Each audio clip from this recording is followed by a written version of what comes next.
Olá pessoal, galerinha, bom dia! Bom, a gente vai aí dar continuidade, reino protoctista, da sua página 45 à página 48 do seu livro didático. Galerinha, vocês observam essa imagem aqui, isso aqui é um paramécio, é um protozoário, tá? Vocês observam que tem estruturas dentro dele se mexendo, isso aqui é um vacúolo pulsátil. E isso daqui, basicamente, o nome já diz, vacúolo pulsátil, ele pulsa para ajudá-lo no movimento, tá? Ele é o que ajuda na movimentação, na locomoção dele. Bem, reino protoctista, anteriormente chamado reino protista, mudou de nome porque antigamente só incluía os protozoários. E agora inclui também as algas, tá? Então, as algas unicelulares e pluricelulares entraram no grupo do reino protista. Como entrou indivíduos, teve que mudar o nome. Mudou de protista para protoctista, tá? Bem, então, seres que apresentam células eucarióticas e incluem os protozoários, organismos unicelulares e heterótrofos, né? Isso aqui é a característica dos protozoários. E as algas, tanto unicelulares, que são os dinoflagelados e as euglenófitas, quanto as multicelulares, autótrofas. As algas multicelulares, antes classificadas como as plantas, né, vocês viram isso, eu expliquei isso ano passado, foram incluídas no reino protoctista porque não chegam a formar tecidos verdadeiros. Ou seja, suas células estão agrupadas, mas não organizadas para desempenhar uma função comum. Tá? Elas não têm tecido verdadeiro, caule, folha, raiz, ela não tem. Então isso, por não formar tecido verdadeiro, elas saíram do reino vegetal e foram para o reino protista, motivo do qual teve que mudar o nome para reino protoctista.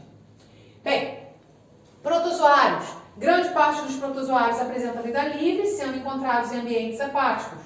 No entanto, há espécies parasitas causadores de doenças como malária, doença de Chagas e toxoplasmose.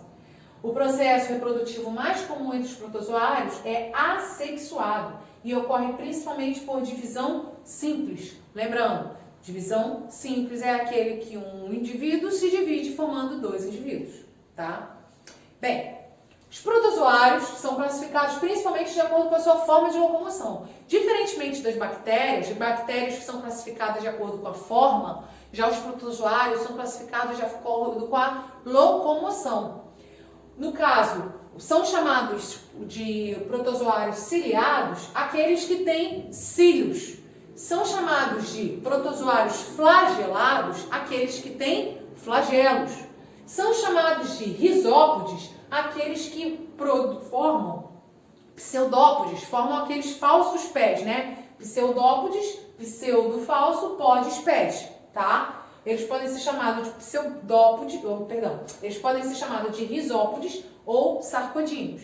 E tem aqueles que são chamados de esporozoários. Por quê? Porque eles não têm forma de locomoção. Eles vivem parasitando uma célula, tá? Que a gente vai falar já já. Então, os chamados ciliados, como o paramécio, por exemplo, que é esse aqui da foto, são organismos que apresentam estruturas denominadas cílios, ao redor do seu corpo, né? Utilizadas para locomoção e também para a captura de alimento. Os protozoários flagelados locomovem-se por meio de movimento realizado por um ou mais flagelos. Um exemplo é o protozoário causador da doença de Chagas. No próximo slide vai ter uma foto de um protozoário flagelado, tá? Bom, alguns protozoários caracterizam-se por projeções da parte do corpo que formam os pseudópodes. Eles projetam o seu corpo formando falsos pés e englobam uma partícula, o alimento. E também se movem desse jeito, né? Eles vão praticamente quase nadando, né? Criando falsos pés. Então eles se movem dessa forma. Eles não têm cílios, eles não têm flagelos, mas criam falsos pés. Esses grupos são os que a gente chama de risópodes ou sarcodíneos. Exemplo de indivíduo desse grupo, amebas, ok?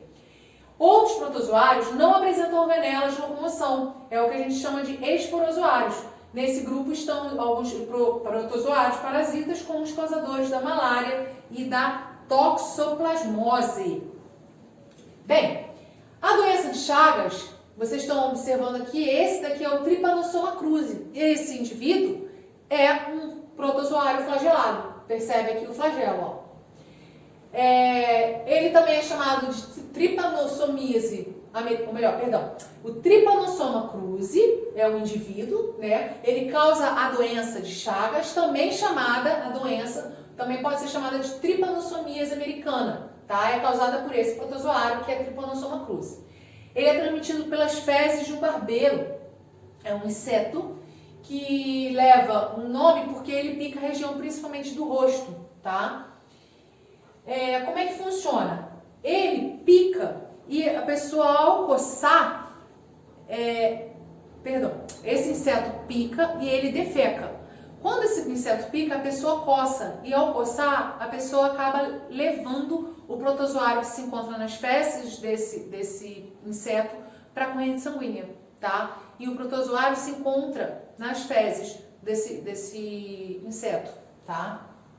Então, ó, no momento da picada, o inseto deposita suas fezes com os protozoários sobre a pele. Como normalmente a pessoa coça a região atingida, as fezes são então levadas para o interior do corpo, atingindo esse bem. Então, a transmissão dessa doença, ela também pode ocorrer de uma outra forma, tá? Não somente pela picada do inseto. Ela pode ocorrer também com a ingestão de alimentos contaminados com protozoário. Isso acontece muito com cana-de-açúcar, né, e com açaí, tá? Contaminados com as fezes do barbeiro. Pode também ocorrer por transfusão sanguínea, transplante de órgãos e também de mãe contaminada para o bebê. Mas não é muito comum, tá? É mais comum a picada do inseto e a ingestão de alimentos contaminados, ok? Bom, os sintomas iniciais são febre, mal-estar, inflamação, a dor nos gânglios linfáticos, né, que é o que a gente chama de íngua, a íngua, que é o inchaço dos gânglios e, consequentemente, dói. O fígado, o baço, o intestino evoluindo para a ocorrência de problemas cardíacos. O tratamento, quando realizado na fase inicial da doença, apresenta grandes chances de cura. Aqui, gente, está a demonstração resumida do processo de transmissão e contaminação da doença, tá? O que eu quero ressaltar aqui é o seguinte: quando esse protozoário se instala no tecido muscular estriado cardíaco, o coração começa a trabalhar triplicado. Ele começa tendo que aumentar a quantidade de batimento cardíaco para ele dar conta do serviço, vamos dizer assim, né? Então ele começa a aumentar o tamanho. E é o que geralmente as pessoas chamam, o nome da doença em algumas regiões do Brasil, chamam o nome da doença de Chagas de coração grande, exatamente porque o coração vai aumentando de tamanho por causa do movimento que ele tem que fazer, ele acaba tendo que triplicar a quantidade de esforço, tá? Bem, próxima, malária, é uma doença causada pelo protozoário esporozoário parasita chamado plasmódio. Esse daí, ó, não é flagelado igual ao Trypanosoma cruzi. Esse daqui já é um esporozoário, ele não tem estrutura de locomoção, tá? Ela é transmitida pela picada da fêmea do mosquito do gênero Anopheles. Então, o mosquito, ó, ela suga o sangue de uma pessoa contaminada, depois, no interior do mosquito se desenvolve os esporos, aí o mosquito injeta os esporos no ser humano sadio, esses esporos entram nas células sanguíneas, tá? Nessa fase, o plasmódio, ela atinge as células do fígado, onde os protozoários se multiplicam e são novamente liberados na corrente sanguínea, e recomeça o ciclo, tá? Então, a transmissão ocorre quando o mosquito suga, né, conforme falei. Então, a pessoa saudável, o mosquito injeta os protozoários que estão na forma de esporos, as quais entram no interior das células sanguíneas, as hemácias onde se desenvolvem. Posteriormente, causa o rompimento da hemácia, denominado hemólise. Hemólise, gente, nada mais é que rompimento da hemácia, tá? A hemólise das hemácias com a liberação dos esporos causa episódios cíclicos de febre, que são típicos de pacientes com malária. Na verdade, o sintoma característico da malária que os médicos analisam para ver se a pessoa tem malária, o primeiro sintoma característico é exatamente febre com horários fixos, né? Febre com horários fixos. Por quê? Porque ela tem episódio cíclico, tá?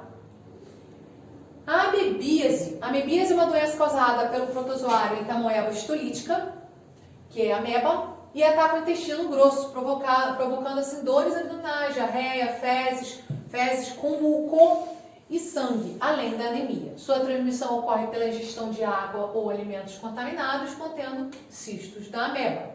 As principais medidas preventivas incluem saneamento básico e cuidados higiênicos com as mãos e alimentos e água. Gente, essa parte aqui é muito teórica, tá? Então, eu vou seguindo. Caso vocês tenham dúvida, vocês me mandam uma mensagem lá, ok? A toxoplasmose é uma doença causada pelo protozoário Toxoplasma gondii, encontrado em todo o mundo. A contaminação pelo toxoplasma pode ocorrer por meio do contato com os cistos presentes nas fezes contaminadas de animais, geralmente dos gatos. Também ocorre contaminação por meio da ingestão de carnes mal cozidas ou vegetais mal lavados que estejam contaminados com cistos. Aí, você tem um pé de amora na sua casa. Você tem cheio de gato na tua casa. Aí, o gato, você tem contato com o gato, o gato, ele defeca, né? E não se lava. Se é que você me entende. Vocês me entendem. E aí você bota a mão no gato, você vai lá, pega uma fruta do pé e come. Então, você está fazendo um ciclo aqui, ó, indiretamente, tá? Então, tome muito cuidado. Geralmente, quem tem gato em casa, e esse gato vive dentro de casa, geralmente você acaba se contaminando, você não pega a toxoplasmose, mas você acaba se contaminando e passivamente, tá? Então, os maiores cuidados referentes à contaminação pelo toxoplasma devem ser tomados pelas mulheres grávidas. O perigo principal dessa contaminação que eu acabei de falar é esse daqui, ó. Mulheres grávidas, tá? Pois o protozoário pode afetar o feto e provocar aborto ou malformação da criança. Algas. O grupo das algas inclui organismos unicelulares microscópicos e outros multicelulares que podem atingir muitos metros de comprimento. Conforme eu falei, as algas agora fazem parte do reino protoctista, tanto as unicelulares quanto as pluricelulares. Lembrando que pluri e multi é a mesma coisa, tá? Pluricelulares e multicelulares é a mesma coisa. Então, algas unicelulares. As algas unicelulares são os dinoflagelados e as euglenófitas. E todas elas são autótrofas, todas elas fazem fotossíntese e produzem seu próprio alimento.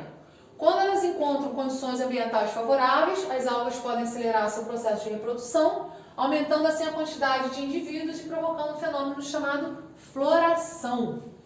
Essa floração, gente, gera o que chamamos de maré vermelha, tá? Essa maré vermelha nada mais é que aumento na quantidade de matéria orgânica, tá? E aí, consequentemente, o aumento desses nutrientes faz com que se multiplique a quantidade de algas.